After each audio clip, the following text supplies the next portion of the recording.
Bienvenue, abonnez-vous à la chaîne, partagez, likez. La classe citoyenne, une émission de veille et d'éducation civique. La classe citoyenne, un programme du service de l'information en collaboration avec le Centre d'études sociologiques et de sciences politiques CESPO de l'Université d'Abomey-Calavi.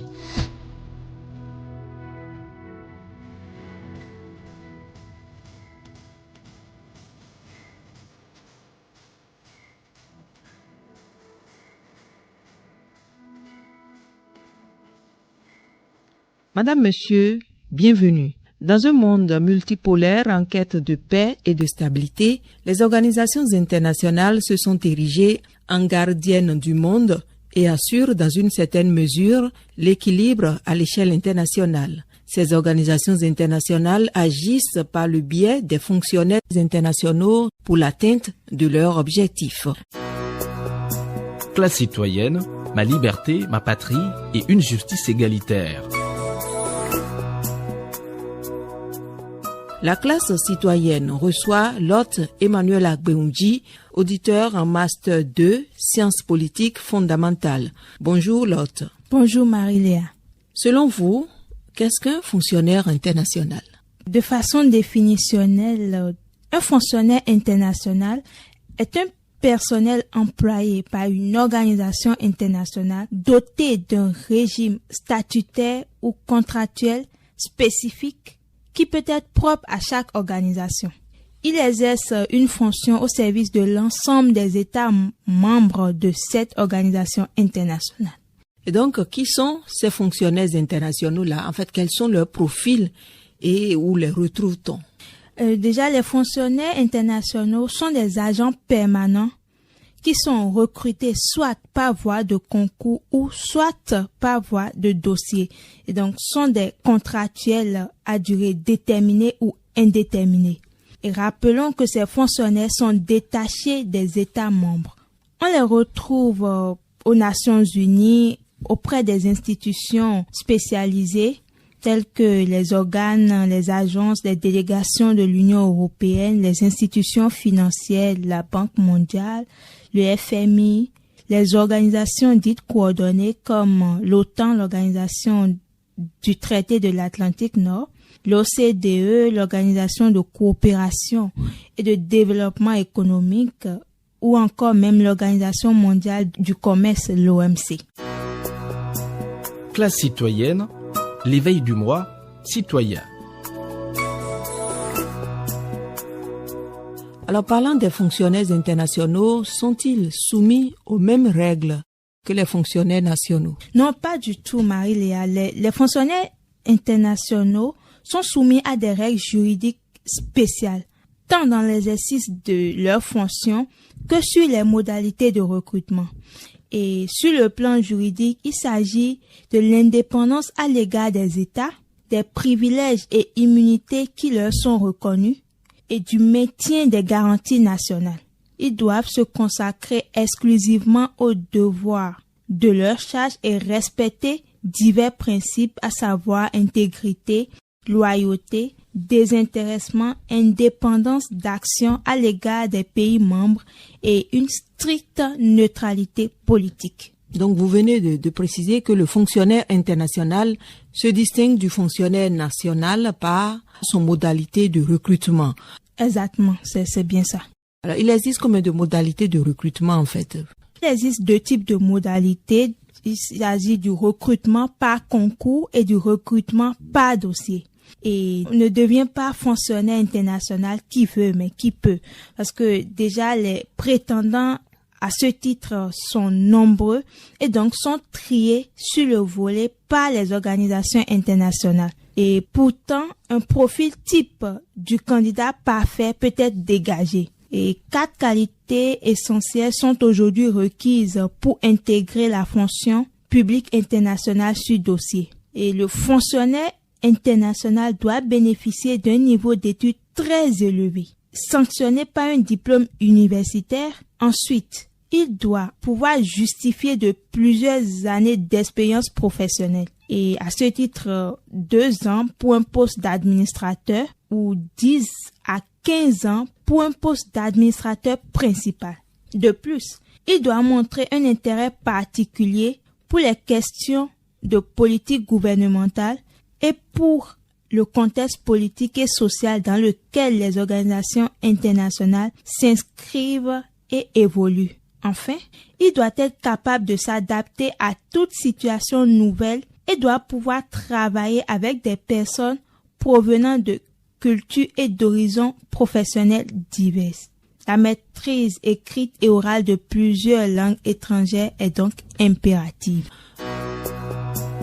Classe citoyenne, émancipation, liberté individuelle et publique. Alors, les modalités de recrutement déterminent-elles le recrutement du fonctionnaire international?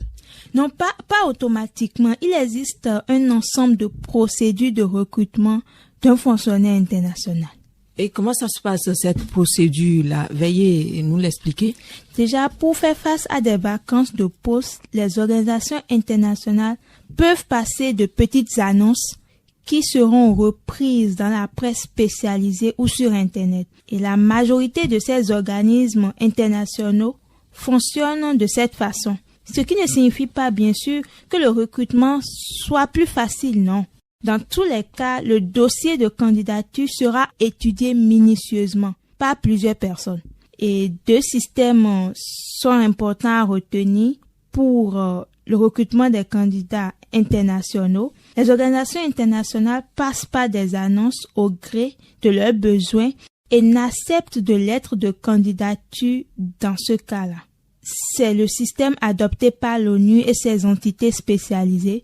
Certaines organisations, même si elles fonctionnent par l'intermédiaire d'offres d'emploi, acceptent aussi des dossiers de candidature en dehors des campagnes de recrutement. Et à titre illustratif, nous avons l'OCDE qui étudie toute candidature à tout moment de l'année. Et si le candidat a une compétence spécifique en théorie économique et en analyse des politiques économiques, il peut ainsi écrire au service de la gestion des ressources humaines de l'OCDE. Et il ne doit pas, évidemment, oublier l'inconditionnel, la lettre d'un curriculum vitae. Non, pas du tout. Et cela lui permet de donner un aperçu de sa formation et de ses expériences professionnelles. Les candidats retenus seront portés sur une liste de réserve. Ils ne sont pas pris automatiquement, mais sont pris en réserve. Et en cas de vacances de poste, les candidats jugés les plus qualifiés seront convoqués pour un entretien qui aura lieu à Paris. C'est dans le cadre de l'OCDE? Oui, de l'OCDE principalement. Et ce recrutement se fait aussi sur roster list de réserve.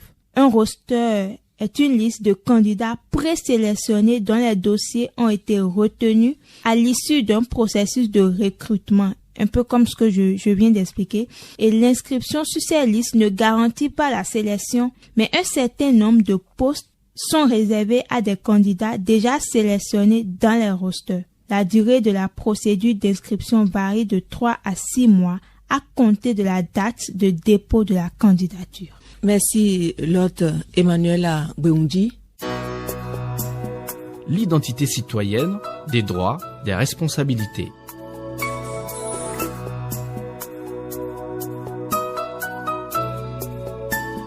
Et nous poursuivons donc avec l'hôte Emmanuel Agbeoundi, auditeur en Master 2 Sciences politiques fondamentales. Nous parlons donc du fonctionnaire international, des profils types, mais aussi des méthodes de recrutement. Donc, pour devenir un fonctionnaire international l'hôte, il faudrait suivre l'une de ces procédures de recrutement. C'est bien ça? Exactement. Néanmoins, il existe également des recrutements par concours. Alors, comment fonctionne globalement cette procédure? Déjà, si les organisations internationales ou intergouvernementales recrutent de nombreux contractuels par le biais d'appels à candidature classiques, la sélection des agents permanents s'effectue par voie de concours.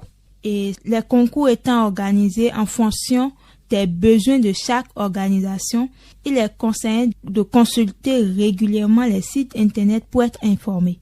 Et dans les institutions européennes, les concours sont organisés par l'Office européen de sélection du personnel, Il se déroule généralement en 2 phases, les tests de présélection puis les épreuves d'évaluation. Alors, quelle différence il y a entre l'agent contractuel et un agent permanent international?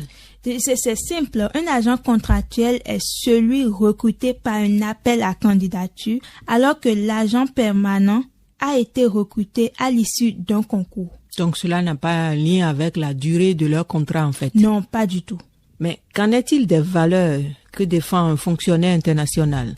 Déjà, 3 valeurs structurent l'éthique personnelle des fonctionnaires internationaux. Nous avons l'intégrité, le professionnalisme et le respect de la diversité. Et parlant de l'intégrité, le fonctionnaire international ne doit pas se soucier de son intérêt propre, mais doit agir en toute impartialité dans le seul intérêt ou dans le seul but de défendre l'intérêt de l'organisation. Et en ce qui concerne le professionnalisme, ce fonctionnaire-là doit travailler avec dévouement, être consciencieux et efficace, et surtout respecter les délais et obtenir des résultats efficaces et efficients. Et le professionnalisme implique également une bonne présentation personnelle. Classe citoyenne, ces concepts qui organisent notre vie collective. Et pour finir, le respect de la diversité.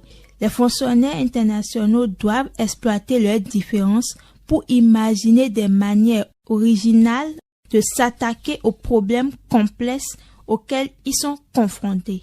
Le respect de ces valeurs revêt une importance particulière dans le cadre multilatéral et multiculturel. Et voilà donc qui leur permet d'être des gardiens du monde, comme on le disait tout au début. Il s'agit donc d'assurer un certain équilibre à l'échelle internationale, d'assurer des missions internationales et donc d'agir, d'interagir dans le cadre des organisations internationales. C'est bien le rôle des fonctionnaires internationaux. Merci à vous, l'hôte Emmanuela Boumdji. Je rappelle que vous êtes auditeur en Master 2, Sciences politiques fondamentales, et que dans la préparation de l'ensemble de cet exposé, vous bénéficiez bien évidemment de l'appui du professeur Hygien Kakaï Glele. C'est bien ça. Du CESPO. Du CESPO, oui. Merci à vous.